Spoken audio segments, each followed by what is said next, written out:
Si bon, un mari qui aime sa femme.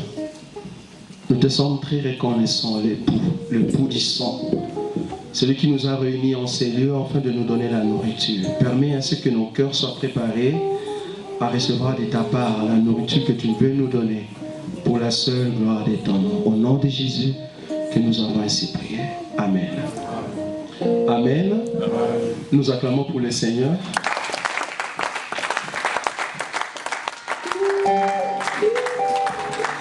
Que Dieu soit loué pour ce moment. Comme vous avez remarqué, la personne qui m'a précédé, il nous a donné un bon enseignement, n'est-ce pas? Durant un bon moment. En tout cas, je n'aurai pas le poumon comme lui, de prendre beaucoup du temps, vu que Dieu lui avait inspiré la parole qu'il nous a apportée. Et cette parole, je crois fermement que tout un chacun de nous va le mettre en pratique. Et moi, je ne saurais prendre un si long, si ce n'est que Dieu qui peut nous conduire afin de prendre un long temps, n'est-ce pas? Et moi, je crois fermement, en tant qu'humain, si je peux apporter le message, c'est pour 2 dimanches. En tout cas, en tant qu'humain. Mais Dieu est Dieu. Nous allons voir comment il va nous conduire. Comme vous avez remarqué, tous les enseignements que nous apportons en ces lieux, ce sont des enseignements qui préparent en fait l'épouse. Qui préparent l'épouse à la rencontre de son époux. Des enseignements que nous amenons en ces lieux, c'est un enseignement qui ôte en nous le désir de la chair, qui ôte en nous ce qui est le pouvoir du péché. Vous avez remarqué, les hommes de Dieu qui sont passés avant moi, ils nous ont parlé sur l'enlèvement. Ils nous ont parlé sur l'abandon du péché. Ils nous ont parlé sur des choses qui doivent venir. Et moi, je ne veux rien que suivre leur voie, continuer à mettre encore quelque chose parlant sur l'enlèvement, mais d'une autre manière pour que le peuple de Dieu se prépare réellement à l'époux. Le thème que je veux aborder durant ces 2 dimanches, si Dieu nous donne 2 dimanches, comme il peut nous donner aussi plus. Alors, le thème que je vais aborder, c'est un message qui me monte à cœur par rapport à tout ce que le vrai homme de Dieu annonce en ces temps de la fin. Donc, c'est-à-dire l'enlèvement. Et vu les circonstances, vu la situation qui se passe dans le monde, l'Église, avec le ministère, est appelée à annoncer aux hommes que Jésus-Christ revient bientôt, n'est-ce pas? Alors, notre mission est de vous dire, de vous préparer. C'est depuis longtemps qu'on a commencé cet enseignement de l'enlèvement. Moi, je me rappelle, depuis les années 78, quand on a commencé dans les églises soi-disant de réveil, en réalité, ce sont des églises de sommeil, des églises de réveil. Ces églises nous disaient toujours Jésus-Christ revient bientôt. Mais en réalité, ils ne regardaient pas le signe ou des signes qui nous montrent en réalité Jésus-Christ revient. Mais moi ici, je viens vous confirmer les enseignements des hommes de Dieu, n'est-ce pas? Nous allons contrôler nos portables, s'il vous plaît, parce que c'est un enseignement très important. Nous allons contrôler nos portables afin que cela soit éteint, parce que je sais que Dieu va vraiment nous parler. Alors, moi ici, j'ai un thème que je veux partager avec vous, et ce thème s'intitule « Au revoir la terre ». Voilà. Le thème que je vais partager avec vous, ce n'est qu'un au revoir. En fait, je pars. Je viens vous annoncer que nous partons. Adieu plutôt. Ah. Amen. Est-ce que vous avez compris cela? C'est un au revoir. Donc j'aimerais que, bon, aujourd'hui peut-être nous allons, c'est un début, n'est-ce pas? Mais Dieu nous fera grâce avec les hommes de Dieu, nous allons organiser une journée où nous allons dire à la terre au revoir. À Dieu peut-être. Au monde, à la terre. Vous allez comprendre pourquoi je dis la terre. Nous allons dire au revoir la terre, adieu le monde. C'est ça mon thème, vous avez compris, hein? Vous allez comprendre pourquoi je dis cela. Donc c'est ça mon thème que je vais partager avec vous. Or, vous allez comprendre que ce message s'adresse à la terre et à l'église que nous appelons les Vierges folles, si vous êtes au milieu de nous. Cet enseignement va en fait vous mettre devant un mur, avec un miroir, pour vous voir si réellement vous vous préparez pour le départ. Parce que moi je crois que nous partons. Si vous ne croyez pas, moi je le crois, que bientôt nous allons partir. Bientôt, très bientôt, nous allons partir. Alors, je vais prendre un verset d'abord. Nous allons lire un verset. Bon, ceux qui aiment se mettre debout, nous allons nous mettre debout. Parce que j'aimerais quand même qu'on en parle là-dessus. C'est très important. Parce que moi, j'aurai beaucoup de versets ici. Je ne sais pas si vous allez vous mettre debout tout le temps. Ça va? Nous allons lire un verset dans les livres de 2 Rois. 2 Rois. 2 Rois chapitre 18. Le 20e verset. 2 Rois chapitre 18.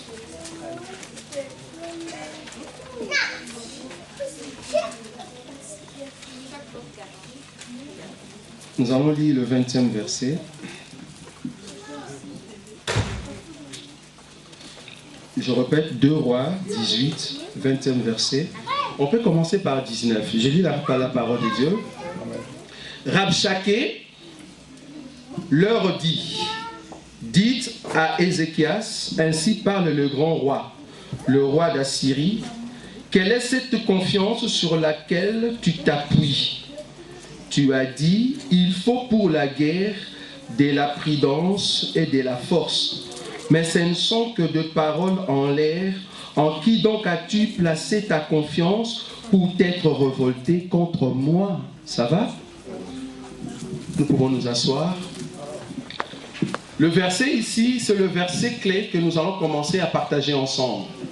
Au fait, c'est une question que Rabshakeh posait, n'est-ce pas, aux hommes qui étaient venus de la part d'Ézéchias, ça veut dire Eliakim et les autres. Ils sont venus rencontrer Rabshakeh qui était un envoyé de la part de Sanchérib, qui était au roi d'Assyrie. Alors il pose la question à Ézéchias de savoir, à qui as-tu mis ta confiance? Parce que Ézéchias avait dit, pour faire la guerre, il nous faut 2 choses. Ce sont ces 2 choses-là que moi je veux parler tout au long de cet enseignement. La prudence et la force. Ce sont 2 choses. La prudence et la force. Donc c'est par rapport à ces 2 choses que moi je veux vous entretenir avec vous tout au long de mon intervention.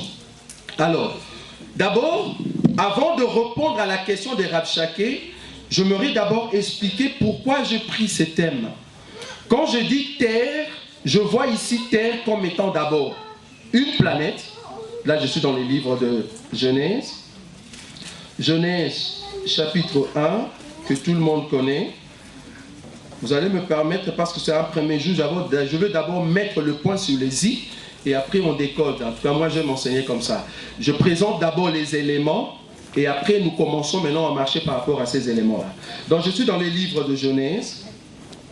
Genèse, chapitre 1, le verset 1. Au commencement, Dieu créa le ciel et la terre, n'est-ce pas? La terre ici, qu'on va expliquer en bas, vous allez comprendre, en réalité, on parlait non pas de la terre que je veux parler en deuxième position. Ici, c'est la terre en tant que planète. Ça veut dire une planète terre que Dieu a créée, dont il a mis une différence d'abord par rapport à cet enseignement. Il a mis une différence entre les cieux qu'il avait déjà créés et la terre qu'il veut maintenant commencer à donner la forme. Ici, c'est la Terre en tant que planète. Donc quand je dis au revoir la Terre, vous allez comprendre qu'en réalité, nous allons quitter vraiment cette Terre planète. Ça, c'est la première position. En deuxième position, je veux expliquer la terre comme étant Israël. Là, je suis dans le livre de Genèse. D'abord, Genèse chapitre 1, 6e verset jusqu'au 9e verset, je vais expliquer. C'est un passage que nous lisons souvent. Je lis rapidement, Genèse chapitre 1, à partir du 6e verset jusqu'au 9e. Dieu dit qu'il y ait une étendue entre les eaux et qu'elle sépare les eaux d'avec les eaux. Et Dieu fit l'étendue.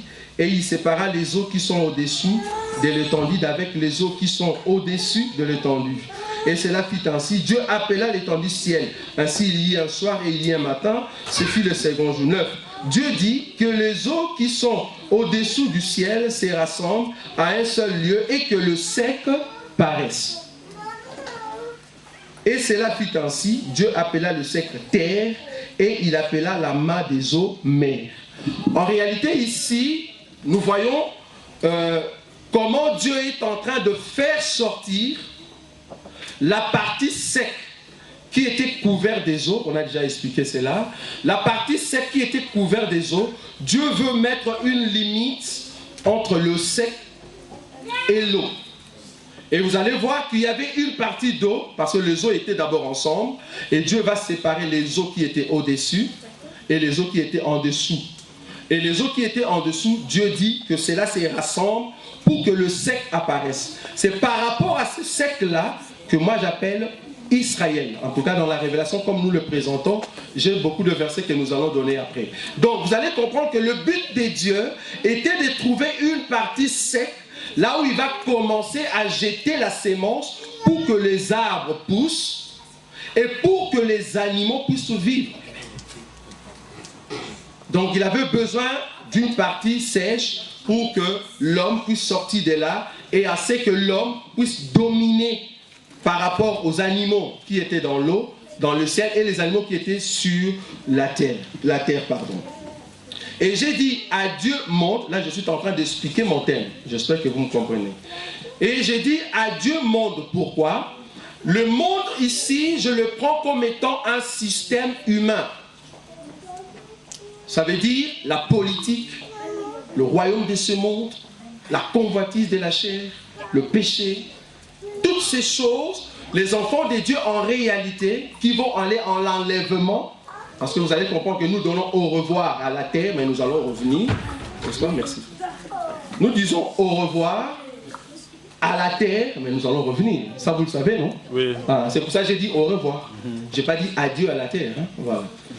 Ceux qui ont des yeux, ils ont compris. Donc j'ai dit au revoir parce que nous allons revenir. Mais adieu monde, parce que quand nous allons revenir, les systèmes humains, ça va disparaître. Parce que notre roi, c'est lui maintenant qui va régner.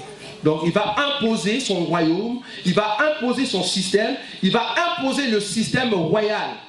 Et ce système sera différent que nous voyons aujourd'hui. Ça veut dire l'homosexualité est permis, le lesbianisme, la musique mondaine, ils confirment eux-mêmes. Hein, parce qu'il y a d'autres déjà qui sont dans le site, ils disent que nous sommes possédés d'un démon tel. Ils vous disent déjà. Eux-mêmes, ils disent dans notre musique que nous jouons aujourd'hui, nous donnons louange au diable. Vous voyez? Alors nous disons que ce système, quand nous allons revenir, nous n'allons pas le trouver. C'est pour ça que je dis adieu monde. Donc je parle ici monde étant système humain qu'on a mis en place afin de diriger les hommes. Or vous allez comprendre une chose, nous allons lire un passage. Je suis dans le livre de Psaume, Psaume chapitre 50. Permettez, c'est pour ça que j'avais dit, si vous allez vous mettre debout tout le temps, vous allez vous fatiguer, vous n'allez plus suivre le message en fait. Je suis dans le livre de Psaume, Psaume chapitre 50, le 12e verset, je lis rapidement. Si j'avais faim, c'est Dieu qui parle, hein? Si j'avais faim, je ne te les dirai, je ne te les dirai pas, car le monde est à moi et tout ce qui le renferme. Car le monde est à moi et tout ce qui le renferme. Ici, qu'est-ce que je veux dire par rapport au monde?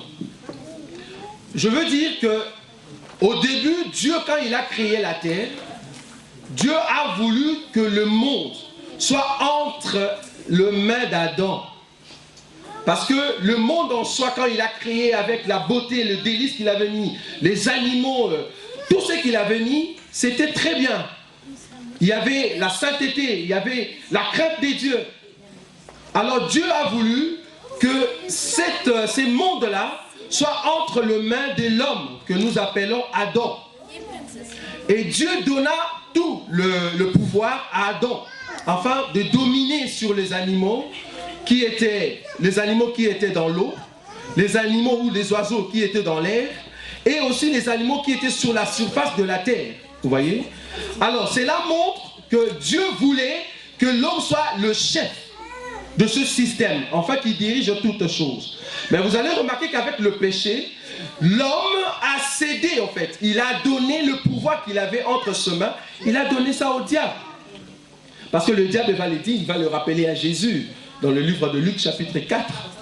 Qu'est-ce que le diable dit? Il dit, je vais te donner tout ce royaume si du moins tu te prosternes devant moi.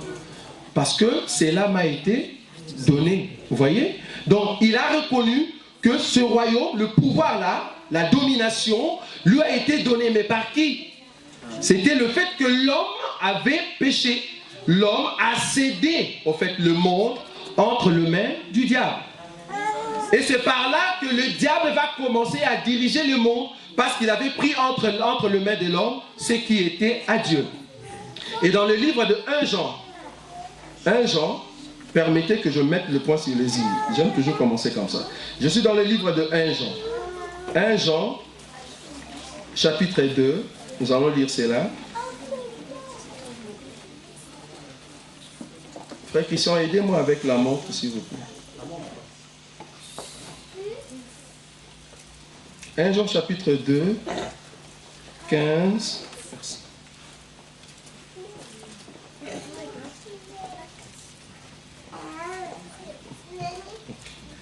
1 Jean, chapitre 2, verset 15. Si un bien-aimé a vu ça, il peut m'aider. Comprenez qu'il fait chaud. Nous lisons au nom de Jésus. Oui.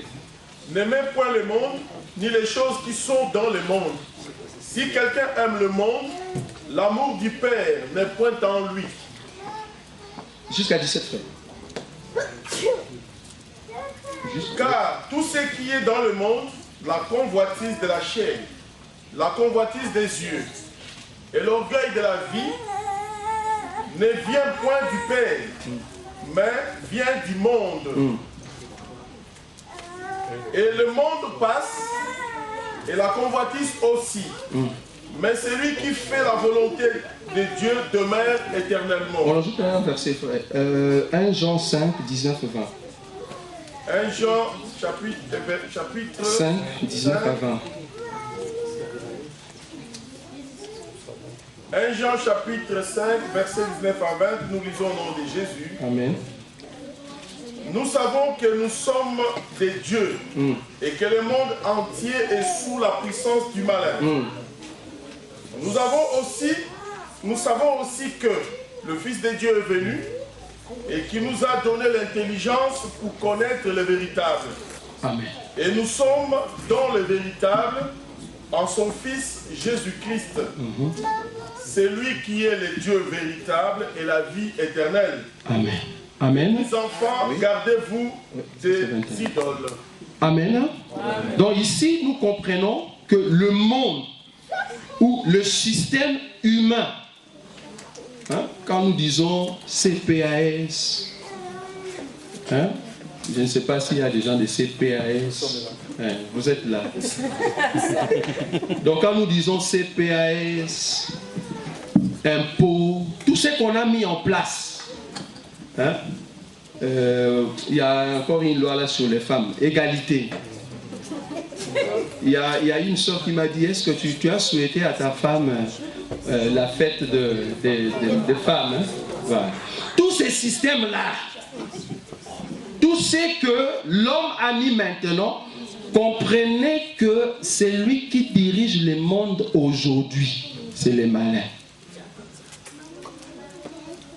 Donc quand toi, un enfant de Dieu, tu veux réclamer l'égalité de sexe, nous comprenons directement que tu es du monde. Amen. Ah, merci. Amen. Je vais répondre là-dessus. Je sais que maman Nadine va, mais... Bon, écoutez, en fait, quand nous disons égalité de femmes, ça veut dire quoi? Rentrons dans les jardins. Vous savez, une femme bénie, c'est une femme qui accepte d'être sous l'ordre de son mari. Amen.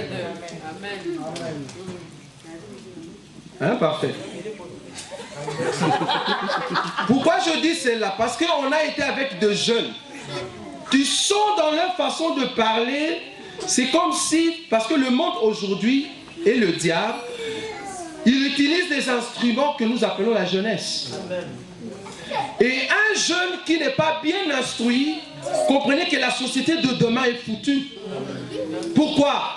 Parce que le diable aujourd'hui a compris Nos vieux d'anciens temps là, ils n'étaient pas des dictateurs, mais ils comprenaient quand même ce qu'on appelle, le maman comprenait la soumission, et le vieux comprenait qu'est-ce qu'on appelle que la femme soit soumise.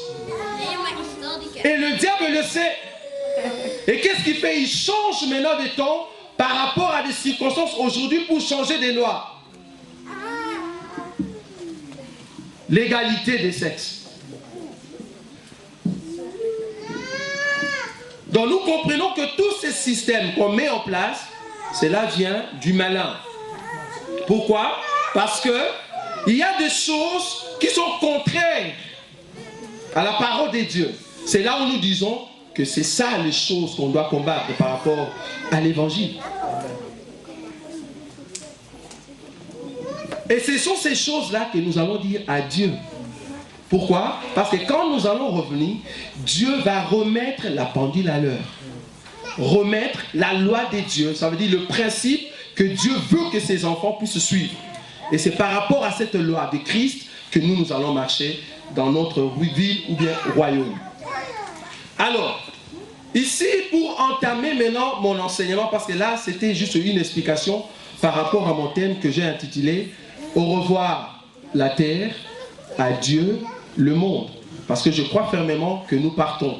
Nous allons abandonner ce monde qui est corrompu, un monde où les homosexuels sont devenus des chefs dans le boulot, un monde, parce que là, j'aimerais être direct, parce que c'est un message que j'adresse au monde, et je vais adresser aussi à la Vierge folle. Comme je vous ai dit, on aura un jour où nous allons enseigner ou dire ces choses devant le monde, ça veut dire devant les médias. Parce que nous allons les inviter en ces lieux pour leur dire que votre monde, en tout cas nous, à Dieu, on part. Quand je dis on part, ce n'est pas que nous allons mourir demain. Ce n'est pas comme ça qu'il faut voir les choses. Ça va? Quand je dis on part, ça veut dire on se prépare à la rencontre de notre époux pour rentrer dans notre cité. Je disais que c'est un monde où vous allez trouver un homosexuel médecin. Premier ministre. Ministre, homosexuel. Vous imaginez déjà un homosexuel médecin qui vous dit tu as mal au dos? Oui, tu tournes, il te touche les dos, mais avec un esprit homosexuel. Oui, ça fait rigoler, mais je vous dis que le monde est foutu en fait. On n'a plus besoin de vivre dans ce monde. Je ne sais pas qu'est-ce que vous vous espérez encore. Nous vivons dans un monde où le mal est devenu bien. Le mal est devenu bien. Avant, 30 ans passés, quand on parlait 666, tout le monde craignait. Mais aujourd'hui, non. Quand on dit 666, c'est normal. Mais nous comprenons que ce sont des signes qui nous font voir que nous partons, frère. Le pasteur vous a dit la fois passée, je ne sais pas si vous avez compris ce qu'il a dit. Il vous a dit une chose qui est terrible, que vous pouvez vérifier. Il a dit ceci, qu'il y a déjà en place une sorte de puce. Et cette puce permet à ce que tu peux téléphoner par télépathie. Je ne sais pas si vous comprenez cela. Par télépathie, une personne. Vous imaginez un peu cela? En tout cas, les années 70, si tu rencontres une personne dans le marché parlant seul, allô, Ozawapi, tu vas dire que c'est un fou. Mais aujourd'hui, la puce est là. La personne est là. Il vous parle calmement. Il n'y a même pas de truc ici. Donc comprenez que le diable, avec son système, il est en train de mettre quelque chose pour que le 666 soit opérationnel. Et vous allez comprendre que quand il sera là, les gens ne vont pas crier. Ils vont trouver que c'est normal. Parce que quand il va venir, il ne va pas venir avec des cornes, non. Parce que c'est un esprit. Il va s'incarner. Mais comme le système est là, parce que le pasteur vous a dit encore quelque chose. Il a dit, c'est la même chose que David, qui avait reçu l'ordre de construire l'arche, qui avait reçu la vision de faire une maison pour Dieu, mais Dieu lui a dit, c'est pas toi qui vas le faire, mais ça sera Salomon. Mais du moins, il lui a donné le plan. Donc tous les plans du temple, c'est pas Salomon qui l'avait, c'était David. Donc David a mis en place une sorte de maquette, une sorte de plan, et Salomon est venu juste visualiser en fait. Il a visualisé ce qui était dans la tête de David. C'est la même chose avec la bête qui arrive. Comme nous sommes là, il y a déjà des gens qui mettent en place la position de la bête qui vient bientôt. Et qu'est-ce que nous espérons encore? Nous espérons de partir, frère. Donc, nous partons, frère. J'aimerais qu'à la fin de cet enseignement, que tu dises en toi-même, en tout cas, je dois me préparer pour partir, donc, au revoir la terre, adieu le monde. Nous allons lire un passage. Je suis dans le livre de Genèse. Genèse, chapitre 1.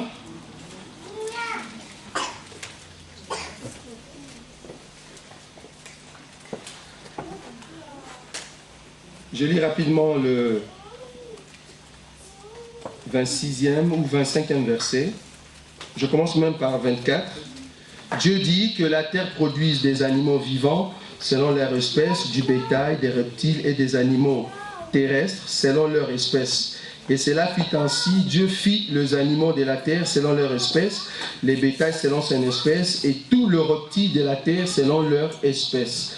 Dieu vit que cela était bon. 26. Puis Dieu dit, faisons l'homme à notre image, selon notre ressemblance, et qui domine sur le poisson de la mer, sur les oiseaux du ciel, sur le bétail, sur toute la terre et sur tout le reptile qui rampe sur la terre. Dieu créa l'homme à son image, il les créa à l'image de Dieu, il créa l'homme et la femme. Dieu le bénit et Dieu leur dit, soyez féconds, multipliez-vous, remplissez la terre et assujettissez-la, et dominez sur les poissons de la mer, sur les oiseaux du ciel. Je lis encore un autre verset, toujours dans le livre de Genèse.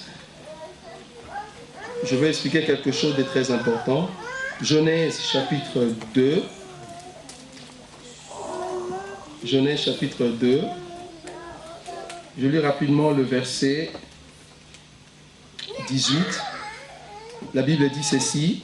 L'Éternel Dieu dit, il n'est pas bon que l'homme soit seul, je lui ferai une aide semblable à lui. L'Éternel Dieu forma de la terre tous les animaux des champs et tous les oiseaux du ciel. Je saute 21 à 22. Alors l'Éternel Dieu fit tomber un profond sommeil sur l'homme qui s'endormit. Il prit une de ses côtes et refermant la chair à sa place.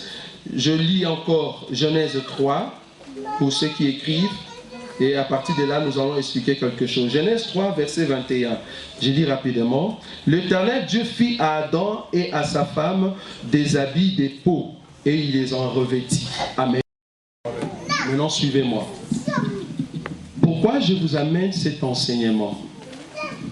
Je vous amène cet enseignement, comme je vous ai dit, vu les circonstances ou les choses qui se passent dans le monde, nous voulons nous préparer pour rentrer. Mais cependant, la Bible dit dans le livre de Genèse que Dieu, en créant l'homme, il voulait le créer en son image. Or, nous croyons tous que l'homme que Dieu a créé en son image, c'est Christ, n'est-ce pas? Oui ou non? Oui. Pourquoi nous le disons ainsi? Parce que nous reconnaissons dans notre évangile que toute écriture parle de Christ. Je suis dans le livre de Luc, chapitre 24, à partir du verset 25 à 27. Là, Jésus va rencontrer deux disciples. Il va leur poser la question, mais pourquoi vous êtes soucieux comme ça? Et jusqu'à ce que Jésus va leur expliquer qu'en réalité, vous n'aviez pas l'intelligence. Il va leur expliquer à partir de Moïse, le prophète et les psaumes, qu'en réalité, que tout cela parlait de lui, Christ, n'est-ce pas? Et la Bible va nous dire que tout le prophète touchant la grâce avait en eux l'esprit de Christ. Je suis dans le livre de 1 Pierre, chapitre 1, verset 10. La Bible dit que tous ces prophètes-là avaient l'esprit en Christ. Pourquoi? Parce que quand ils prêchaient, ils voulaient exprimer les souffrances de Christ dans leur corps. Et comme ils ne connaissaient pas les temps, et ces temps n'étaient pas à eux, parce que Dieu a prévu que ces temps devaient s'accomplir à notre temps aujourd'hui. Parce que nous avons reçu la révélation que la personne que eux, ils attestaient par leur souffrance, c'était en réalité Jésus. Alors, nous avons compris que même dans le livre de Moïse, le 5 livre, nous avons compris que cela parle de Christ. Donc l'homme qu'on parle ici, qui est l'image des dieux dans Genèse, c'est Christ. Mais en réalité, nous allons voir une chose qui est très importante. La Bible dit ceci, que Adam est l'image de Dieu. si Dieu l'a créé comme image, donc il y avait une réalité quelque part.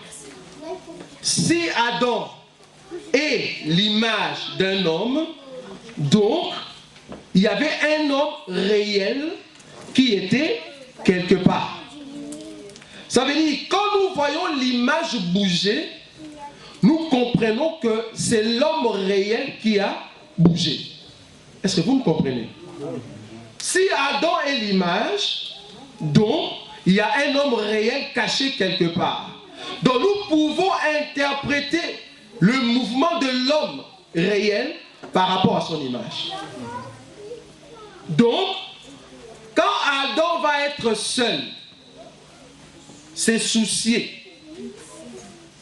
dans son cœur parce qu'il n'avait pas trouvé être semblable à lui, nous comprenons que le réel, à ces moments-là, se soucier aussi en fait que son semblable soit opérationnel ou visible. Mais pourquoi je vous ai donné les deux versets? Ici, je voulais paraphrasé pour dire que dans les jardins, il y avait 2 morts. Il y avait 2 morts dans le jardin en fait. Là où nous avons lu dans le livre de Genèse, chapitre 2, là où Dieu va faire dormir Adam, nous comprenons dans les Écritures, dormir, c'est mourir. Ça nous connaissons. Nous sommes dans la maison. Ça va? Quand Dieu dit que Adam, on l'a fait tomber un profond sommeil, c'était la mort. Pourquoi? Parce que c'est Jésus qui va interpréter cela en disant que notre ami Lazare est mort. Mais lui, il parlait de dormir. Ça va? Donc nous comprenons que Adam était réellement mort. En mourant, Dieu va prendre la côte pour maintenant faire la femme. On va toucher ça après. Mais il y a encore un autre élément. Parce que je veux marier les 2 versets pour vous faire comprendre. Dans les jardins, il y avait 2 morts, mais dans la personne de Christ, il n'y avait qu'un seul mort. Vous allez les comprendre. Maintenant, quand Adam et Ève vont pécher, Dieu va tuer maintenant un agneau. Nous savons, dans notre enseignement, dans l'évangile que nous présentons, l'agneau qui a été tué dans les jardins. Pourquoi j'ai dit agneau? On a dit l'animal, non? Mais vous allez voir qu'il y a un verset qui dit que la peau de l'agneau sert d'habit. Ça va? Donc c'est pour ça que je touche agneau. Comme je peux toucher un autre animal aussi. On n'a même pas dit animal. Pardon? On n'a pas dit animal. On a dit seulement peau. Peau. Mais peau d'un animal, oui. Non, c'est pas écrit animal. C'est pas écrit animal. Hein? La peau d'un poisson. Ok, gloire à Dieu. Mais du fait qu'il y a quand même 2 personnes qu'on doit revêtir. Hein? On n'a pas dit la peau d'un animal, mais du moins, nous croyons que, comme la Bible elle dit que la peau de l'agneau sert d'habit, ça c'est notre verset. On prend ces versets, on s'accroche là. Ah. Je suis d'accord avec ça. Merci. Voilà, donc, nous comprenons qu'il y avait aussi un animal qui a été tué, et nous disons que cet animal, en fait, avait justifié Adam et Ève. Donc, il y avait l'animal qui a été tué, et il y a aussi Adam, qu'on a dit dormir, qui a été tué. Mais regardez, qu'est-ce que je veux en revenir, en fait? Je vous amène à comprendre, en fait, Adam mourir, le but était de faire sortir la côte pour qu'on puisse créer Ève. Donc c'est par rapport à un souci qui était dans le cœur d'Adam qu'on a créé Ève. Aidez-moi, hein? Des fois mon langage est un peu difficile, mais aidez-moi. Si vous ne comprenez pas, vous reposez la question. Donc Adam en dormant, nous disons dormir là, c'est mourir. Il était mort et on va faire sortir la côte pour créer Ève.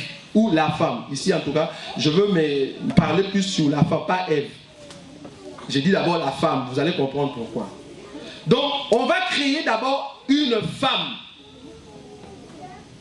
Et l'animal, le but qu'on a tué l'animal là-bas, c'était pour prendre sa peau et revêtir Adam et Ève. Maintenant, revenons maintenant dans la réalité. Comme je vous ai dit, nos écritures parlent de Christ. Dans la réalité, quand quand le Christ est mort à la croix, il a accompli les deux. Comment? Christ en mourant à la croix, c'était aussi pour faire sortir l'épouse, n'est-ce pas? Parce que quand il est mort à la croix, vous vous souvenez, le soldat va mettre le lance sur sa côte et l'eau et le sang va sortir, qui est l'image de la naissance, n'est-ce pas? Donc il y a une femme qui est née. Maintenant vous allez aussi remarquer une chose.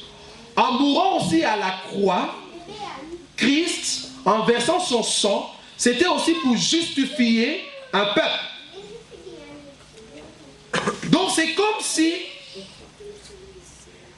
les deux versets, on ne l'a pas mis ensemble.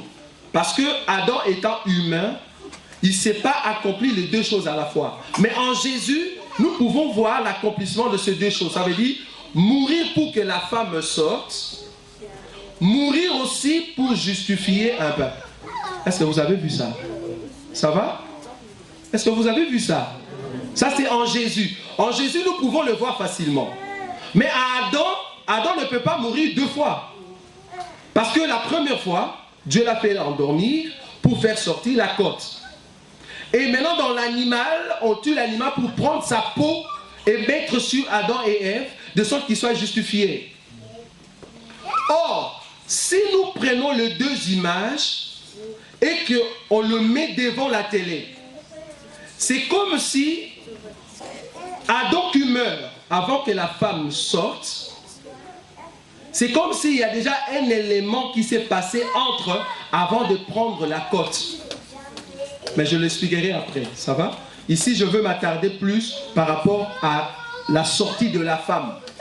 Parce que vous allez comprendre qu'en réalité, l'animal qui a été tué, c'était pour justifier un peuple qui était nu, qui a mis de figuier, et Dieu a dit non, le figuier c'est pas bon, Dieu va mettre maintenant la peau sur eux. Ça c'est un peuple. Maintenant moi je vais m'attarder plus par rapport à nous. Parce que vous allez comprendre, la femme qu'on doit prendre, l'homme dans qui on retire la côte pour aller former la femme, cette femme qu'on est en train de former, ce n'est pas Israël. Ce n'est pas Israël. Pourquoi? Parce qu'en mourant Adam, le but était de prendre une côte et Dieu va prendre cette côte. C'est par rapport à cette côte qu'on va former la femme. Je dis que cette femme qu'on est en train de former dans les jardins, moi je dis ce n'est pas Israël. Pourquoi? Il faut me poser la question. Pourquoi? C'est par rapport à la formation de cette femme que nous comprenons que ce n'est pas Israël. On va lire un verset. Oui. Oui, moi j'ai une question par rapport au verset qu'on a lu sur Genèse 1, 26. Genèse 1, 26, oui. Oui. On dit, puis Dieu dit, faisons l'homme à notre image, selon notre ressemblance, et qu'il domine sur les poissons de la mer, sur les oiseaux du ciel, sur le bétail, sur toute la terre et sur tous les reptiles qui rentrent sur la terre. Dieu créa l'homme à son image. Il le créa à l'image de Dieu. Il créa l'homme et la femme. Oui. Ici, on dit déjà qu'il a créé l'homme et la femme. Oui. Et dans 2, on nous montre encore qu'il est en train de... C'est la formation. Les deux, le chapitre 1 en réalité, c'est une vue générale. Parce que nous allons lire un verset, par exemple, dans le livre de Genèse chapitre 5, regarde. Genèse 5, le verset 1. Voici le livre de la postérité d'Adam. Tu vois ça? Voici le livre de la postérité d'Adam. Lorsque Dieu créa l'homme, il le fit à la ressemblance de Dieu. Ça va? Il créa l'homme et la femme, il le bénit et il les appela du nom d'homme. Tu as vu ça? Genèse 5 combien? 1 et 2. Voici le livre de la postérité d'Adam. Lorsque Dieu créa l'homme, il le fit à la ressemblance de Dieu. Il créa l'homme et la femme, il le bénit et il les appela du nom d'homme lorsqu'ils furent créés. En fait, qu'est-ce que je veux dire ici? Le chapitre 1 représente une sorte de vue générale. Parce que là, il nous représente du premier jour au 7e jour. Mais le chapitre 2, là, nous sommes maintenant dans le détail. détail du 6e jour. Parce que si nous regardons, parce que quand nous disons jour, ce n'est pas notre jour ici de 24 heures. Hein? Oui ou non? À moins qu'on m'aide. Hein? Aidez-moi hein, parce que j'apprends la Bible. Ici, quand la Bible dit c'est hier soir et hier matin, c'est quel jour? C'est un jour normal de 24 heures?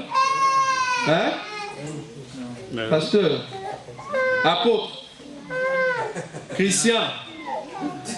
Non, mais c'est une question. Quand nous disons ici, hier soir et hier matin, ce n'est pas le jour ici de 24 heures. Oui ou non? Parce que si c'est le jour de 24 heures, nous allons poser la question. Nous allons poser la question. Quand Dieu maintenant va créer les soleils, ah, vous voyez? Dieu va créer les soleils quand? Oh, c'était au milieu du jour, hein? C'était la nuit. Ou c'était au milieu du jour. Il créait quand? Il faut qu'il y ait un matin, non? Il faut qu'il y ait un matin et Dieu va commencer à créer les soleils. Donc nous comprenons que dans la création dont on nous parle ici, ce n'est pas un jour de 24 heures. Donc ça veut dire que ce n'est pas nos jours ici. Donc qu'on dit ça commence à minuit ou... Non, ce n'est pas un jour normal. Est-ce que vous avez compris? À moins que frère Francis pose encore une question. Oui, elle viendra tout à l'heure. Elle vient, ok. Parce que là, donc nous comprenons que le chapitre 1, en fait, c'est un résumé. Il est en train de faire, ça c'est Moïse, hein, c'est Moïse qui voit ces choses. Il voit la vision. Dieu lui donne la vision de la création. Comment est-ce que la création a été faite? Maintenant, il voit maintenant une création avec des étapes. Qu'est-ce qu'il fait? Il va nous présenter maintenant d'abord un résumé. Le résumé, ça veut dire le chapitre 1. Il nous parle du premier jour jusqu'au 7e jour. Là, il donne un résumé. Maintenant, dans le chapitre 2, parce qu'en réalité, bien qu'il y ait encore des hommes de Dieu qui disent qu'on doit révisionner la Bible, et moi je suis contre eux, parce qu'ils disent que la Bible qui a été écrite en hébreu et en grec, ces Bibles-là n'avaient pas de chapitres de versets, donc il n'y avait pas de chapitres. Oui, c'est vrai. Voilà, donc c'est vrai, merci. Donc nous comprenons que Moïse, la première partie, il donne le résumé. Et à partir du chapitre 2, qu'est-ce qu'il fait? Il commence à entrer maintenant dans les détails. Quel détail? Il n'a pas touché le détail du premier jour. Il entre dans les détails du 6e jour. Donc ça veut dire comment l'homme a été formé. Là maintenant il commence à nous dire, ah non, il y a eu des vapeurs. Vous voyez? Des vapeurs qui vont sortir. Et Dieu va prendre maintenant une masse de terre et il va commencer à former l'homme. N'est-ce pas? Donc là, il est dans les détails du 6e jour. Est-ce que nous sommes d'accord? Ouais. Ok, merci. Maintenant ici, je suis en train d'expliquer la côte. Dieu va prendre cette côte, il va l'amener quelque part pour commencer à former Ève ou la femme. Ça veut dire quoi? Dieu va commencer à mettre le morceau des corps pour que la femme soit debout ou vivante. Maintenant, le sujet que nous allons aborder, c'est quoi? C'est comment Dieu a créé cette femme. Par rapport à la réalité. Parce que dans la Bible, vous ne saurez pas nous dire que Dieu a créé d'abord le pied. Ou le bras, oui. Oui. Par rapport à la lumière de la parole. Oui. C'est quoi la force que Dieu avait prise? Parce que si on regarde dans la réalité, l'homme n'a pas il donne une côte de moins. Alors on peut savoir si c'est quoi la côte que Dieu a pu créer la femme. Oui, dans la révélation, dans la réalité, nous croyons que la côte ici c'est le fondement. Parce que la Bible dit que nous sommes fondés par l'enseignement des prophètes et des apôtres. Alors Dieu va prendre ces prémices, ces gens-là, solides. C'est par eux que Dieu va commencer à enseigner l'épouse pour que l'épouse soit réelle, pour que l'épouse soit complet. Vous voyez? Donc nous comprenons que cette côte qui était une vision auprès de Moïse, mais dans la réalité comme ça, ce sont des hommes qui ont la parole de Dieu, qui ont attesté la mort de Christ, ça veut dire les prophètes, et qui ont vécu avec le Christ, ça veut dire les apôtres, et ce sont eux qui ont amené cet enseignement afin que l'épouse soit complète. Maintenant, cette épouse va être complète comment? C'est là où maintenant je vais expliquer comment la femme a été créée. Cette épouse, en annonçant la parole, donc les prophètes quand ils ont annoncé la parole, quand les apôtres ont annoncé la parole, toute personne qui écoutait cette parole, qui acceptait la parole, il croyait dans son cœur que le Christ allait revenir à son temps. Il croyait que, comme j'ai reçu Christ, le Christ sera là bientôt. Mais vous allez voir que tous ces gens sont passés. Mais nous disons qu'ils font partie de l'Église, oui ou non? Ils font partie... Nous allons lire un verset. Je suis dans 1 Thessaloniciens. C'est un verset que nous connaissons. Là, je suis dans la formation de la femme. 1 Thessaloniciens. Aidez-moi avec des questions. 1 Thessaloniciens.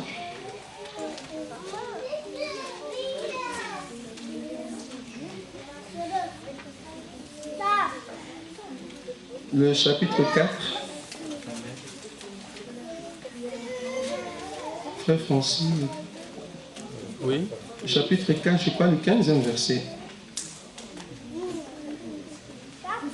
Oui, le 15e verset. 1 Thessaloniciens chapitre 4, le 15e verset. Nous allons lire. Voici en effet ce que nous vous déclarons d'après la parole du Seigneur. Nous, les vivants, restés pour l'avènement du Seigneur, nous ne dévancerons pas ceux qui sont décédés. Vous avez vu ça? Vous avez vu ça? Il parle ici de l'Église. Ça va? Je répète. Voici en effet ce que nous vous déclarons d'après la parole du Seigneur. Nous, les vivants. Donc ça, c'est qui parle ici? C'est qui? C'est Paul, hein? Donc il dit nous les vivants à son époque, non? Ça va? À son époque, Paul disait nous les vivants, ça va? Nous les vivants, restés pour l'avènement du Seigneur, ça veut dire pour l'enlèvement. Donc il croyait que l'enlèvement allait arriver à son temps aussi. Ça va? Pour l'avènement du Seigneur, nous ne dévancerons pas ceux qui sont décédés. Donc il y avait des gens qui étaient morts avant Paul. Et Paul, il disait, comme ils sont de l'Église, mais nous qui sommes des vivants, nous n'allons pas entrer dans le royaume de notre époux avant eux. Qu'est-ce qui va arriver? Il continue, 16. Car le Seigneur lui-même a un signal donné à la voix d'un archange et au son de la trompette de Dieu descendra du ciel. Et les morts en Christ ressusciteront premièrement. Ensuite, nous les vivants qui serons restés, nous serons tous ensemble enlevés avec eux sur des nuées à la rencontre du Seigneur dans les airs. Ça va? Donc nous comprenons que dans les temps de Paul, il y avait déjà une partie de l'Église qui était sous la terre. Vous êtes d'accord avec moi? Et aujourd'hui, Paul est sous la terre. Vous êtes d'accord avec moi? Donc tous ceux qui ont accepté le message, l'évangile que nous annonçons, ils sont sous la terre. Ça veut dire quoi? Ça veut dire Dieu est en train de réunir un peuple, mais ce peuple est encore sous la terre. Il y a une partie qui est restée, qui est encore vivante. Est-ce que vous voyez cela? Donc, au son de la trompette, parce qu'on ne peut pas sonner la trompette étant donné qu'il n'y a pas de signe de la part du monde qui montre que l'Église va partir. Donc, en réalité, la création de la femme, c'était quoi? Dieu a mis une grande partie dans la masse qu'on appelle l'argile. Dieu, en prenant l'argile entre ses mains, il a formé une partie de la femme. Qu'est-ce que Dieu faisait? Il le prend, il le met de côté. Est-ce que vous voyez cela? Donc Dieu, qu'est-ce qu'il va faire? Il prend encore une masse, il donne la forme. Il prend la partie de Pierre et de Jacques, il donne la forme, parce que eux c'était le fondement. Il donne la forme, il le prend, il le met de côté. Il va prendre autant de Paul, autant de Timothée, autant de Tite. Il prend ces gens-là, comme ce sont de l'argile entre le mains du Seigneur, il le forme, il le met de côté. Entre le Tite, le Paul et nous, tous ces gens qui ont accepté cet évangile, parce que nous croyons que la lampe ne s'éteigne pas, et qu'il y avait un peuple qui avait accepté cet évangile. Tous ces gens, Dieu les a mis entre ses mains, il a donné la forme, et puis il les a mis des côtés.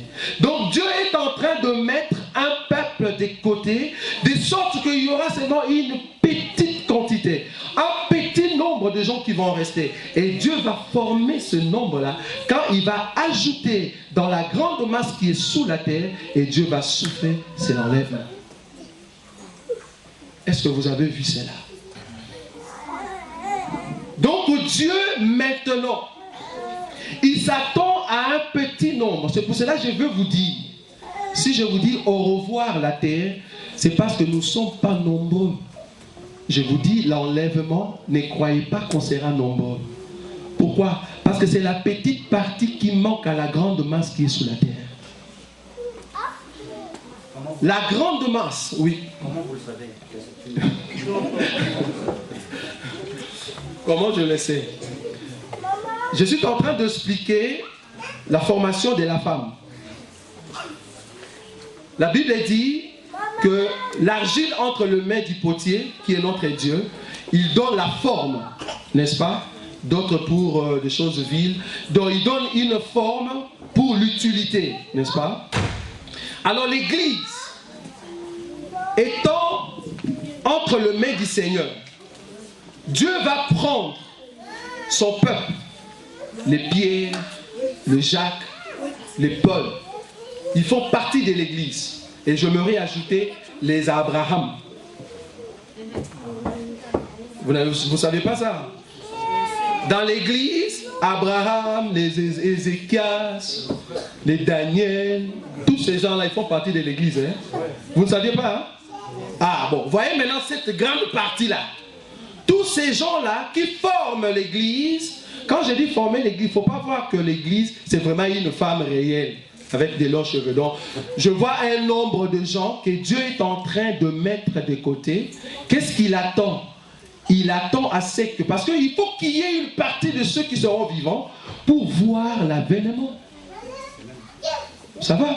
Pour voir l'avènement. Or, la partie qui sera vivante, ne sera pas beaucoup. Parce que la grande partie est déjà sous la terre, que Dieu a déjà mise à part. De sorte que la partie qui reste sur la terre, Dieu va juste donner la forme. Pourquoi je dis donner la forme? Il faut que Dieu puisse ôter à la masse d'argile le péché. Nous sommes enfants de Dieu, mais Dieu va d'abord nous façonner. Il doit d'abord enlever l'orgueil en nous. Il doit enlever le péché jusqu'à ce que nous aurons la forme voulue par Dieu. Ce n'est qu'en ces moments-là, quand l'enlèvement sera là, Dieu va prendre cette partie qui est vivante, qui a déjà reçu la formation, qui a déjà reçu la forme voulue par Dieu. Et Dieu va prendre cette partie, avec la partie, la grande masse, qui est sous la terre, il va mélanger pour que l'Église soit une. Et c'est comme ça que l'Église sera enlevée. Ici, je ne parlais pas des folles. Je parle de ceux qui vont entrer à l'enlèvement. Parce que je parle ici de au revoir à la terre. Parce que vous comprenez que les folles, elles ne peuvent pas dire au revoir à la terre. Donc, oui. Oui, j'allais demander par rapport toujours à Genèse. Oui. Parce que dites que le 2, ce sont en détail le 1.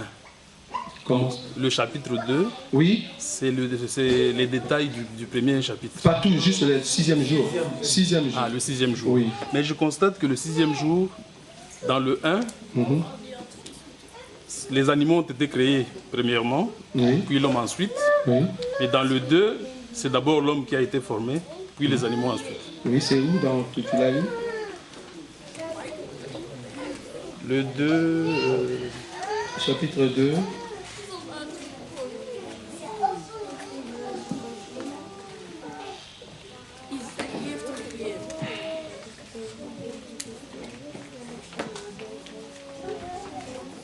Tu es où dans le verset?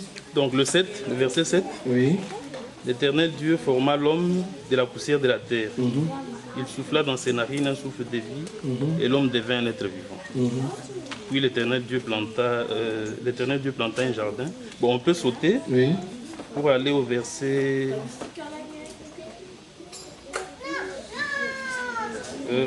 19. L'Éternel Dieu forma de la terre tous les animaux des champs et tous les oiseaux du ciel, et il les fit venir vers l'homme, pour voir comment il les appellerait, et afin que tout être vivant portât le nom que lui donnerait l'homme. Donc là, je vois que les animaux sont créés après, donc formés après l'homme.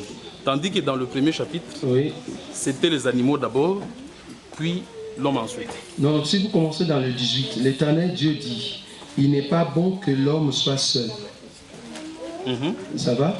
Donc ici, donc, la femme n'est pas là. Ça va, tu es déjà d'accord avec moi? Oui, ici déjà. Hein? La femme n'est pas là. Hein? Oui. Ça va? Donc la femme n'est pas là. Ça va? Et puis il descend. Donc ici, c'est une préoccupation que l'homme avait. L'homme, l'Éternel Dieu dit, il n'est pas bon que l'homme soit seul. Je lui ferai une aide semblable à lui. L'Éternel Dieu forma de la terre tous les animaux des champs. Je ne vois pas la contradiction entre les 19 des animaux qu'on est en train de dire à 19 par rapport au chapitre 1. Parce que ici, Moïse est en train d'expliquer que tous les animaux, ça va, l'Éternel Dieu forma l'Éternel Dieu forma de la terre. Il nous montre au fait comment les animaux ont été formés. Mais il ne dit pas que les animaux sont formés en deuxième lieu par rapport à l'homme. Non, je ne pense pas. Hein. Donc ici, il veut juste nous dire que les animaux aussi ont été créés par rapport à la terre. En tout cas, je ne vois pas que c'est pour montrer que les animaux ont été créés après l'homme. Non. Parce que ici, par rapport à ce que je vois, c'est la préoccupation de l'homme qui va maintenant donner les noms aux animaux, mais il ne va pas trouver, n'est-ce pas, l'être semblable. Et c'est là maintenant qu'on va montrer comment la femme va venir. Donc c'est ça l'idée à partir de 18. Non, mais parce qu'au fait, on montre qu'il a été formé depuis bien avant, donc depuis le 7. Et c'est seulement au 19e qu'on montre maintenant les animaux. C'est ce que j'ai dit. C'est ce que j'ai dit. Donc j'ai dit ceci. Les animaux ici, enfin le verset 19, cela ne dit pas que le fait que les 19, on parle des animaux qui ont été formés de la terre, que cela affirme que les animaux ont été créés après l'homme. Non. Mais parce qu'on dit ceci, je vais relire le verset. On dit ceci: l'Éternel Dieu forma de la terre tous les animaux des champs et tous les oiseaux du ciel. Et il fit venir l'homme.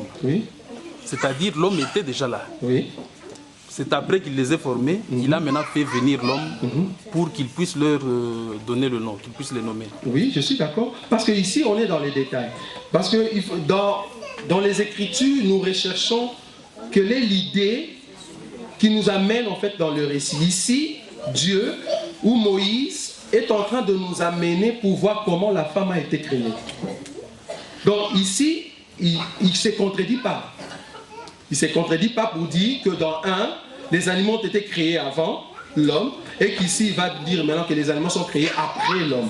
Non, il ne va pas se contredire. Donc ici, il est en train juste de nous montrer que les animaux aussi ont été créés par la terre, au travers de la terre, et que ces animaux-là, Dieu, s'ils ont reçu des noms, c'est l'homme qui a donné le nom à ces animaux. Non, mais si on suit... Non, là, c'est ce que là, vous interprétez, vous expliquez maintenant ce qui est écrit là. Mais, selon ce qu'on voit, l'homme existait déjà, puis il demande maintenant... Non, ça c'est le chapitre 2. Mais quand tu vas dans le chapitre 1... c'est pas possible, tu vois. Oui, au fait, pourquoi j'ai évoqué ça? C'est parce que déjà c'est le problème de l'homme quand on dit il les créa l'homme et la femme. Donc là, dans le chapitre 1, on nous montre qu'il a créé l'homme et la femme. Et après, maintenant dans la formation, on va nous montrer, parce que c'est comme si l'homme et la femme ont été créés au même moment. Au même jour, tu veux dire? Au même moment, parce que en tout cas dans le chapitre 1, quand on dit même moment, le même jour, oui, mais au même moment, parce qu'on dit il les créa l'homme et la femme. Et c'est seulement à la formation, lors de la formation, qu'on voit maintenant que non, on a d'abord formé l'homme, puis la femme. Parce qu'il y a d'autres qui touchent, quand il a créé l'homme et la femme, au même moment, ils disent dans le sens où l'homme était unique et que la femme était à l'intérieur. Ça, c'est autre chose. Mais tu vas voir que ça ne tient pas debout. Pourquoi? Attends, je vais te montrer un verset. Pourquoi ça ne tient pas debout? Quand Dieu ici, dans le verset par exemple, Genèse chapitre 1. Regarde, Genèse chapitre 1, 28. Tu vois 28. La Bible dit quoi? Dieu les bénit. C'est au pluriel. C'est pour ça que je t'ai donné le verset de Genèse chapitre 5, le premier verset au deuxième verset. Donc si vous dites que l'homme était double, ça veut dire la femme était à l'intérieur. Donc quand nous venons dans le jardin, nous voyons qu'Adam, ça ne tient pas debout ici. Vous voyez, par rapport à la bénédiction qu'on est en train de donner dans les chapitres 1. Parce qu'on dit Dieu les bénit. C'est au pluriel. Donc ce n'est pas une personne. Vous voyez? Donc ici, moi je considère que le chapitre 1 c'était un résumé. Il nous donne d'abord un résumé du premier jour au 7e. Et au deuxième maintenant, il va entrer en détail. Comment? Et il s'attarde seulement dans le 6e verset. Bon, si on peut encore en discuter, moi je crois qu'on peut toujours en discuter. Ça va? Voilà. Oui. Moi je voulais tout simplement intervenir parce que si nous voyons bien le premier chapitre, nous pouvons dire que c'est la création. Oui. Or, la création, d'abord, c'est quelque chose qui est spirituel. Et dans la spiritualité, nous voyons déjà que Dieu commençait déjà à créer dans la pensée même de Dieu. Il y avait déjà la femme et l'homme. Mais lors de la formation, les deux, on ne peut pas former deux choses à la fois. Comme toujours, il y a une première et une deuxième. C'est ainsi que le deuxième là, il nous parle maintenant de la formation, comment Dieu a créé l'homme et la femme. Donc nous ne pouvons pas dire que, donc, comme vous avez dit là, le premier parti, c'était tout simplement le résumé. Le résumé, afin que la réalité soit accomplie par le deuxième. Bon, toutefois on en parlera. Donc s'il faut qu'il y ait encore d'autres questions. Oui, pasteur. Ce que les bien-aimés est en train de dire. Donc c'est-à-dire, la Bible dit que Dieu a créé les choses visibles et les choses invisibles. Lorsque Dieu commence à créer, il crée premièrement dans la pensée. C'est-à-dire, la création que l'homme crée, Dieu crée l'homme et la femme, il les appelle hommes. Ça c'est la création invisible de Dieu. À la chapitre 2 maintenant, Dieu commence à former. Ça c'est maintenant la formation. Il y a la création et il y a la formation. Voilà pourquoi lorsque Dieu crée l'homme, la Bible dit Dieu souffla. C'est-à-dire Dieu place l'homme qui a créé les premiers jours, chapitre 1, 26, il les place maintenant dans le corps de l'homme formé. Voilà pourquoi, pour séparer, Dieu prend maintenant la côte pour que l'homme et la femme soient séparés. Donc c'est le mystère qui s'accomplit aussi en Jésus-Christ. Lorsque Jésus-Christ est venu, à la croix, l'Église était dans le corps de Jésus-Christ. Alors il a fallu un profond sommeil pour que Dieu puisse séparer l'homme avec la femme. Voilà pourquoi, lors de l'enlèvement, nous retournons dans le corps. Donc ce n'est pas la contradiction, c'est juste il y a la formation, la création et la formation. Voilà. Oui, par rapport. Moi j'ai quelques préoccupations parce que admettons que moi j'ai quand même de l'aide sociale de la part de CPS. Est-ce que je ne dois plus toucher cet argent parce que vous dites que c'est le temps de la fin ou comment? Deuxième question, en ce qui concerne l'égalité des sexes, je crois de faire mes cœurs que les scientifiques et les hommes politiques n'ont jamais parlé de l'égalité des sexes, mais ils parlent de l'égalité des droits. Alors, j'aimerais aussi que vous puissiez nous donner beaucoup plus d'explications, parce qu'on dit égalité des droits sans différence de sexe. Ce n'est pas parce que tu es homme, tu as plus de droits que la femme, ou bien parce que tu es la femme, tu as plus de droits que l'homme. Donc il parle de l'égalité des sexes, mais sur le plan des droits. Alors j'aimerais un peu avoir beaucoup d'explications là-dessus. Troisième question, c'est relative à l'homosexualité parce que nous vivons dans le monde. Nous vivons dans le monde. Si je lis 1 Corinthiens chapitre 5, il est dit que je ne vous interdis pas de manière formelle de ne pas avoir des relations avec les gens du monde. Alors, je me pose la question, du temps de Paul, du temps de Jésus, il existait des homosexuels.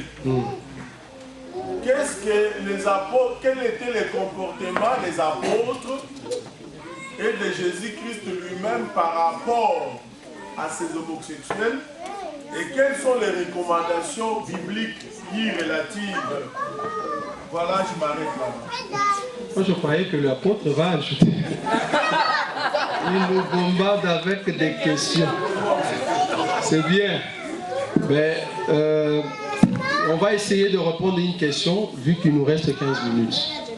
Oui, juste une question et puis on va... Parce que l'homosexualité, c'est lui qui a la réponse, en fait. Alors, par rapport au droit de la femme ou égalité des sexes, ici, je voulais toucher un élément là où la Bible dit que Dieu, n'est-ce pas, est le chef de Christ, Christ est le chef de l'homme, l'homme est le chef de la femme. Bon, moi j'ajoute, la femme est le chef des enfants. Ça c'est moi maintenant. Ça va? Ça veut dire ma femme est le chef de mes enfants. Je ne peux pas prendre les enfants au-dessus de ma femme. Ça va? Mais non, vous allez comprendre qu'avec le système que moi j'appelle le monde, ils ont pris cette manière des choses, ils l'ont en fait renversée. Ça va? Je disais que Dieu chef de Christ, Christ chef de l'homme, l'homme chef de la femme, moi j'ajoute maintenant, est chef des enfants. Maintenant, qu'est-ce que le monde fait? Il le tourne cela. Ça veut dire l'enfant, d'abord l'intouchable. Vous voyez là où moi je suis? C'est là-bas que je suis. Ici, dans le système du monde, tu ne peux pas toucher un enfant. L'enfant est d'abord au-dessus, après vient la femme. J'étais étonné, un ami au travail, soi-disant, il a appelé la police. Pourquoi? Parce que sa femme lui a giflé. Et lui, ne voulant pas répliquer, il appelle la police. La police se met à se moquer. Au lieu que la police arrive, vous comprenez ça maintenant? Au lieu que la police arrive, la police se moque. Ah bon? C'est ta femme qui t'a giflé. Mais si toi tu gifles la femme, si tu as envie de voir la police, ben ils seront là. Vous voyez? Donc la femme ici, dans leur règlement, dans le système du monde, la femme, on ne peut pas la toucher par rapport à l'homme. Pourquoi? Pardon? Peut-on gifler une femme? Non, comprenez là où je suis, hein? Je suis, comprenez là où moi je suis. Parce que là, il y a des versets qui disent que la femme est comme aussi un enfant. Hein? Et là, on peut aussi corriger sa femme. Mais quand je dis corriger, ce n'est pas avec des coups. On peut corriger sa femme parce que la femme, étant l'être faible, il faut toujours l'aider. C'est très important. Parce que la faiblesse de la femme peut se voir facilement. Il faut aider sa femme, sinon elle va déborder. C'est ça son être. Alors l'homme, qu'on appelle le monde, a préféré prendre cette femme, même position de droit avec l'homme que nous sommes. Or, la femme, la Bible le reconnaît comme la faiblesse.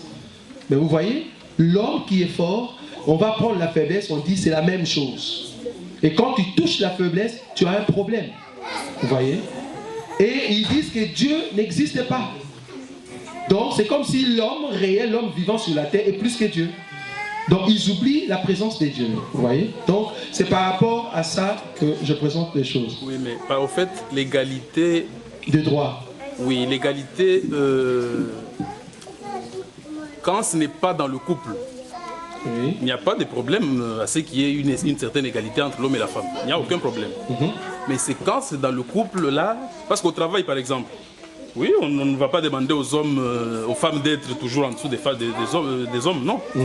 Donc une femme peut être au-dessus d'un homme au travail, il n'y a pas de problème. Mais c'est dans le couple que la Bible recommande que l'homme soit supérieur à la femme. Effectivement. Je ne te contredis pas. Parce que ici, je parle de quand je dis chef. Je vois l'homme qui a sa femme. Vous voyez, c'est par rapport au couple. C'est par rapport à ça que je dis. Quand j'ai parlé d'une femme qui a giflé son mari, donc je suis dans le couple. Parce que dans la vie normale, comment tu vas faire cette différence? C'est pas ta femme. Tu n'auras pas l'autorité sur elle, c'est pas ta femme. Oui, mais au fait, c'est que l'apôtre a dit par rapport au droit du travail. Au droit, parce que c'est que les femmes réclament aussi. Il parle de travail ou de couple? Non. Il est dans le couple ou dans la vie commune? En général. Dans le général. L'homme de Dieu. La préoccupation, ça dit que je ne suis pas contre ton enseignement. Donc mon problème, c'est que tu apportes beaucoup plus d'éclaircissement pour que nous ne sortions pas dans la confusion. J'ai vu dans des permanences des églises des saints, un frère célibataire, il voit des mamans qui arrivent parce qu'il a appris que les hommes sont supérieurs à la femme. Il dit à une maman qui a 6 enfants, c'est parce que l'homme est supérieur à la femme. Alors j'aimerais naturellement que si tu veux apporter un enseignement là-dessus, que tu apportes beaucoup plus de précision au lieu que tu bâcles ce que tu es en train de dire. Ok. Donc là, je suis dans le couple parce que j'ai présenté la hiérarchie des dieux par rapport à Christ, Christ par rapport à l'homme, l'homme par rapport à sa femme. Ça veut dire, je suis dans le couple. Ça va? Donc c'est par rapport à ça que j'ai essayé d'aborder. Donc prochainement, nous allons toucher le point suivant. Ah bon, est-ce que c'est CPS que nous recevons avec tous ces gens qui ne veulent pas travailler? Bon, on va voir. Hein? Sans blague, moi je dis qu'aujourd'hui, par exemple ici en Belgique, ça c'est un conseil, parce que j'ai déjà fini. C'est un conseil entre nous. Ici en Belgique, la loi dit ceci, on est dans un pays bilingue, oui ou non?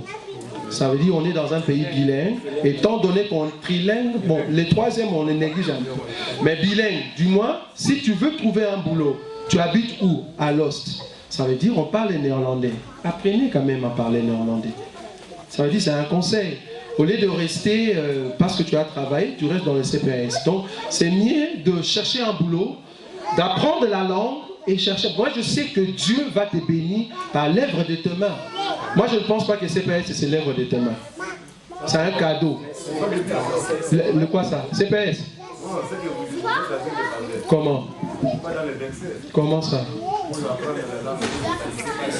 Oh! Ah! Comment ça? Ben non, attends. Ok, mais c'est un conseil, c'est comme j'ai dit. Mais les conseils, les conseils. Non, mais la Bible appuie ça, il y a des versets pour ça. Mais non, attends, tu habites... Oui, il a posé la question. Tu habites dans un pays anglophone, ça va? Donc ça veut dire, nous parlons l'anglais. Bon, toi tu viens, tu ne parles que Kikongo. Dis-moi, qui va t'engager? Qui? Tu vas dire quoi? Mon. Mais ça passe pas. Tu dois apprendre l'anglais pour travailler, si tu veux travailler. Donc, c'est par rapport à ça. Donc, Dieu va te bénir parce que tu travailles. C'est pas parce qu'on te fait des cadeaux. C'est par rapport à ça que je veux répondre à l'apôtre. Parce que lui, il a envie de prendre les CPS, vous voyez. Donc, oui. Je voudrais donner une écriture par rapport à la préoccupation de l'apôtre. Oui. Sauf que si ça ne concerne que toi. Oui. Mais l'écriture, c'est dans 1 Corinthiens, oui. Chapitre 5, le verset 9. Oui. 1 Corinthiens 5. Chapitre 5, oui. verset 9. 9. Sa préoccupation par rapport à les homosexuels, au temps de Jésus-Christ, il y avait des hommes injustes, des gens de mauvaise vie, des gens qui menaient une vie dans la Bible, et lui-même, le Seigneur, condamné, jugé. S'il vous plaît, normalement c'est déjà l'air. Oui. Toi, tu as touché une question. Oui. Tu as une question oui. relative L'égalité des sexes. L'homosexualité, Non. Donc, Et CPS, bon CPS, j'ai frôlé. C'est par rapport à la mondanité. Parce que là, c'est un détail, l'homosexualité et tout. Mais par rapport à la mondanité, parce que l'apôtre a posé une question de savoir quelle sera la recommandation du Seigneur par rapport à l'Église vis-à-vis aux gens qui mènent ces genres de vie. Quelle est la recommandation du Seigneur? Parce que ici, les hommes qui viennent et les femmes qui viennent ici doivent recevoir l'éducation du Seigneur et pas l'éducation du monde. Et les hommes qui ont cru au Seigneur doivent savoir comment se comporter envers ces gens-là de l'extérieur. Voilà pourquoi je voulais donner une écriture. Peut-être que vous aurez encore à rajouter ou encore plus donner des détails. Dans 1 Corinthiens chapitre 5, verset 10. Il est dit, je vous écris dans ma lettre de ne pas avoir des relations avec des impudiques. Non pas d'une manière absolue, avec les impudiques de ce monde, ou avec des cupides et les ravisseurs, ou avec les idolâtres. Autrement, il vous faudra sortir du monde.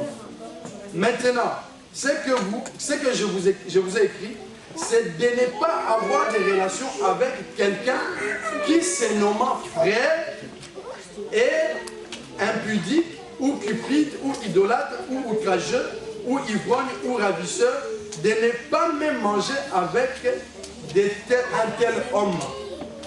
Et je rajoute encore une autre écriture, dans 1 Corinthiens, toujours, chapitre 6, pardon, chapitre 5, verset 12, toujours. Il est dit encore, par rapport à cette préoccupation, parce que les frères avaient une préoccupation en eux, ils voulaient savoir comment se comporter envers le monde qui les entourait. Et il leur écrit une lettre, encore au verset 11, il dit, au verset 10. Mais ouais, c'est là, c'est la continuité. Maintenant, ce que je vous ai écrit, c'est de ne pas avoir des relations avec quelqu'un qui se nomme frère, qui est impudique, ou cupide, idolâtre, ou outrageux, ou ivrogne, ou ravisseur, de ne même pas manger avec un tel homme. Qu'ai-je donc, en effet, à juger ceux du dehors? Écoutez ça très bien. Qu'ai-je donc à juger ceux du dehors? N'est-ce pas ceux du dedans que vous avez à juger? Donc, qu'est-ce que le frère Paul veut dire? Si vous trouvez un homosexuel, un voleur dehors, Dieu a instauré des lois dans le monde pour que cela soit jugé par le monde. Mais en ce qui concerne l'Église, nous n'avons pas de problème avec ces gens. Nous n'avons pas à juger ces gens. Si un frère vient ici, on va lui dire que le Seigneur est contre l'homosexualité. Mais en ce qui concerne un homme du dehors, c'est un prochain avec qui nous devons vivre, avec qui nous devons parler, avec qui nous devons manger. C'est ce que Paul dit. Je ne vous dis pas dans l'absolu de vous séparer des gens du monde. Sinon, vous serez obligé de quitter la terre. Parce que la terre est pleine de gens pareils. Mais à ce qui concerne dans l'église, c'est avec de telles personnes qu'il faut se séparer. Attends, s'il te plaît. Et donc, au revoir la terre, bientôt le monde. Non, adieu. Merci.